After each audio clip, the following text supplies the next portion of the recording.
Hi everyone. सो पहले तो मैं सोच रहा था कि ये वीडियो थोड़ा लेट बनाऊंगा, बट काफ़ी सारे बच्चे जिनको यहाँ पर ऑन कैंपस से रिजल्ट्स वगैरह रिसीव हुए थे, काफ़ी सारे तो नहीं, मतलब जितने भी बच्चों को रिसीव वगैरह हुए थे, वो काफ़ी टाइम से पूछ रहे हैं कि we want a video on onboarding process and result process, के रिजल्ट से लेके ऑनबोर्डिंग तक क्या प्रोसेस रहता है टीसीएस की तरफ से। तो वो मैं एक बार उनको एक्सप्लेन कर दूं, तो ये वीडियो मैं एक बार एक्सप्लेन कर देता हूँ आपको कि रिजल्ट से लेके ऑनबोर्डिंग तक की आपकी जो पूरी प्रोसेस होती है वो क्या होती है टीसीएस में, ठीक है। So first of all, like this video, let's start. So what you get in TCS results? So देखो, दो टाइप के TCS रिजल्ट्स होते हैं। एक होता है इसमें आपको डायरेक्टली, अगर आपका ऑन कैंपस है, बहुत ज्यादा हाई चांसेस होते हैं कि आपको ऑफर लेटर इमीडिएटली टीसीएस की तरफ से रिलीज कर दिया जाता है। दूसरा आपका ऑफ कैंपस का रिजल्ट आता है, जिसमें आपको यहाँ पर डॉक्यूमेंट वेरिफिकेशन का मतलब डॉक्यूमेंट का मेल आ जाता है।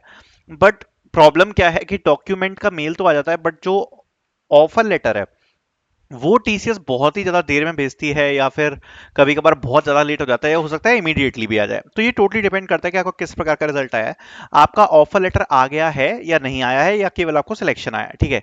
तो सबसे पहले तो यही प्रोसेस होता है आपका कि सबसे पहले आपका ये जो रिजल्ट है ये ऑन कैंपस या ऑफ कैंपस के हिसाब से रिलीज किया जाता है। Now talking about TCS offer letter, तो देखो, जब आपको टीसीएस की तरफ से ऑफर लेटर मिल जाएगा, सो बेसिकली ऑफर लेटर में क्या चीजें मेंशन रहती हैं, देखो, एक तो आपका टीसीएस का डेजिग्नेशन रहेगा, ठीक है। जितना आपको सीटीसी मिलने वाला है वो रहेगा, पॉलिसीज रहती हैं, और साथ साथ में किसी किसी के ऑफर लेटर में स्ट्रीम भी मेंशन कर देते हैं वो लोग। जैसे पिछली बार मैंने देखा था किसी के में मेंशन था आईओटी, ऐसे समथिंग लाइक दैट, ओके। सो ऐसा कुछ आपको मिल सकता है। तो बेसिकली टीसीएस का ऑफर लेटर मतलब आपका कंफर्मेशन हो गया कि हाँ, आप टीसीएस को मैं आप कंफर्म दो और अब आप ज्वाइन करोगे। तो ये आपका पहला स्टेप रहता है जहां पे आपको टीसीएस ऑफर लेटर प्रोवाइड कराती है। और अभी ऑलरेडी जो ऑन कैंपस या बच्चों के जिनके जुलाई में यहाँ पर जो रिजल्ट्स डिक्लेयर हुए थे, मेजरली सभी बच्चों को जो ऑफर लेटर है वो यहाँ पर ऑलरेडी आ गए हैं टीसीएस की तरफ से, ठीक है। तो टीसीएस के ऑफर लेटर में आपको ये सब देखने को मिलता है। अब उसके बाद बात करते हैं ज्वाइनिंग सर्वे के बारे में। तो ये ज्वाइनिंग सर्वे क्या है, बेसिकली जैसे ऑफर लेटर आता है उसके कुछ टाइम बाद हो सकता है आपको ज्वाइनिंग सर्वे आए। ज्वाइनिंग सर्वे में आपकी बेसिक डिटेल्स ली जाती हैं। अब ये जो बेसिक डिटेल्स होती हैं वो क्या होती हैं कि जैसे कि आपकी जो डिग्री है वो कब कंप्लीट हो रही है, आपके हाथ में सारी की सारी जो मार्कशीट्स हैं वो कब तक आ जाएंगी, अभी तक आपके पास करंट मार्कशीट्स कितनी हैं, और आपका एंड रिजल्ट कब हो रहा है कंप्लीट, ओके। एंड बेसिकली टीस अगर आपको टीसीएस में ज्वाइनिंग करने के लिए मिलती है, तो आप टीसीएस को कब ज्वाइन कर सकते हो ये भी आपको उसमें पूछा जाता है कि आपका मतलब अर्लीस्ट डेट क्या रहेगी, उस हिसाब से वो सब पूछ लेते हैं, ठीक है। आपके रिजल्ट्स वगैरह कब आएंगे, मार्कशीट कब मिलेगी, तो ये आपका ज्वाइनिंग सर्वे होता है। ये डेटा कलेक्शन के लिए होता है कि भाई एक स्टूडेंट से पता पड़ जाए कि वो टीसीएस को कब ज्वाइन कर सकता है, उसके बाद टीसीएस उनको वेटेड पूल में डाल सके। वेटेड पूल मतलब यहाँ पर कि हाँ भाई, इनको हमको ज्वाइनिंग देनी है।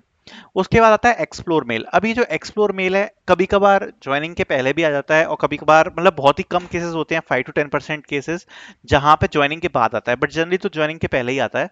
तो एक्सप्लोर मेल क्या है, एक्सप्लोर मेल आपको बेसिकली आएगा और उसमें आपको कोर्सेज असाइन किए जाते हैं। अब ये जो कोर्सेज होते हैं इसको आपको कंप्लीट करना होता है, और ये कोर्सेज कंप्लीट करके आपको क्या मिलता है, बेसिकली अभी ज्वाइनिंग बोनस वगैरह पहले मिलता था। मतलब पहले क्या होता था, अगर आप इसके कोर्सेज को कंप्लीट वगैरह कर रहे हो ना, तो पहले आपको टीसीएस की तरफ से एडिशनल बोनस वगैरह भी मिल जाता था। बट अब ऐसा कुछ ज्यादा सीन बन नहीं रहा। तो एक्सप्लोर में क्या होता है, बेसिकली एक्सप्लोर टीसीएस का एक प्लेटफॉर्म है जिसमें आपको टीसीएस की तरफ से कोर्सेज मिल जाएंगे, और आपको डिफरेंट डिफरेंट लर्निंग ट्रैक्स भी देखने को मिल जाते हैं। अब टीसीएस मेल्स पे असाइन कर देती है कि भाई देखो, ये आपका लर्निंग ट्रैक है, इसको जाके आपको कंप्लीट करना है। तो टीसीएस के एक्सप्लोर प्लेटफॉर्म पे आपको डिफरेंट डिफरेंट कोर्सेज मिलते हैं, और वो जाके फिर आपको कंप्लीट करने होते हैं। फिर उसके बाद आता है ज्वाइनिंग लेटर। तो देखो, ज्वाइनिंग लेटर काफी टाइम लग सकता है, हो सकता है अगर आपका रिजल्ट आया तो 1 साल भी लग जाए, ओके। सो कितना भी वक्त लग सकता है, और हो सकता है इमीडिएटली भी आ जाए। तो ये टोटली रैंडम है, मतलब क्या ही बोले, रिक्वायरमेंट के ऊपर डिपेंडेंट रहता है। तो जब ज्वाइनिंग लेटर आता है तो ये आपकी बेसिक ज्वाइनिंग होती है। सो ज्वाइनिंग लेटर में काफी चीजें मेंशन होती हैं, जैसे कि एक तो आपकी ज्वाइनिंग की जो लोकेशन होगी वो मेंशन होगी कि आपको क्या लोकेशन मिल रही है, ठीक है। दूसरा, आपकी डेजिग्नेशन उसमें आ जाती है, ठीक है। ज्वाइनिंग का टाइम और डेट आ जाता है, डेट एंड टाइम, ठीक है। और साथ साथ में आपको ज्वाइनिंग मतलब कब करनी है, कैसे करनी है, कहाँ करनी है, आपको एड्रेस आ जाएगा, सारी डिटेल्स वगैरह आ जाएंगी, ये सब आपको उसमें लिख के मिल जाएगा। तो ये आपका ज्वाइनिंग लेटर होता है, यही मेन चीज होती है जिसके लिए बच्चे वेट करते हैं, ज्वाइनिंग लेटर। तो इसमें ये सारी चीजें होती हैं और ये कितना भी टाइम यहाँ पर ले सकता है। उसके बाद आपकी ऑनबोर्डिंग डिटेल्स शेयर की जाती है। ऑनबोर्डिंग डिटेल्स मतलब इसमें जैसे कि आपका एक टू फैक्टर ऑथेंटिकेशन होता है, वो एमएस ऑफिस, एमएस जो ऑथेंटिकेशन वगैरह, ऑथेंटिकेटर ऐप वगैरह इंस्टॉल करनी होती है, वो सब कैसे करते हैं। और ऑनबोर्डिंग आप कहाँ पर करोगे, किससे मिलोगे, कहाँ पर आपको आपके सामान मिलेगा, तो वो सारी ऑनबोर्डिंग की जो डिटेल्स है, आपका फर्स्ट डे के लिए आपको क्या क्या करना है, वो सब आपको ऑनबोर्डिंग डिटेल्स में देखने को मिल जाता है। तो उसका आपको एक सेपरेट मेल आता है। और उसके बाद आता है फर्स्ट डेट ऑफ ज्वाइनिंग, जिसमें आपका ओरिएंटेशन प्रोग्राम होगा। और इसमें आपको आपका लैपटॉप मिलेगा, आपको आपका हेडफोन मिलेगा, और जो भी लोकेशन है जिस पे आपकी मतलब बेसिकली ज्वाइनिंग आई है, उस लोकेशन पर जाकर आप यहाँ पर ज्वाइन कर रहे होगे टीसीएस को। ठीक है, तो ये आपका फर्स्ट डेट ऑफ ज्वाइनिंग होता है। 2 दिन का सेशंस आपका रहता है, जो कि आपका ज्वाइनिंग का रहता है। देन आता है व्हाट इज पीआरए असेसमेंट। तो जब आपका आईएलपी स्टार्ट होगा, आईएलपी पर सेपरेट वीडियो आ रही है। सो आईएलपी जब स्टार्ट होता है तो आपका ट्रेनिंग कंप्लीट करने के बाद फिर आपका एक पीआरए असेसमेंट होता है। और ये जो पीआरए असेसमेंट है, ये आप जब क्लियर कर लेते हो अपनी ट्रेनिंग्स को कंप्लीट करने के बाद, तब आपको यहाँ पर जो प्रोजेक्ट एलोकेशन होता है, उसकी प्रोसेस आपकी स्टार्ट हो जाती है। तो ये यहाँ पर एक पूरी प्रोसेस है टीसीएस की रिजल्ट से लेके ज्वाइनिंग तक, जो मैंने आपको एक्सप्लेन करी है। Thank you so much for watching.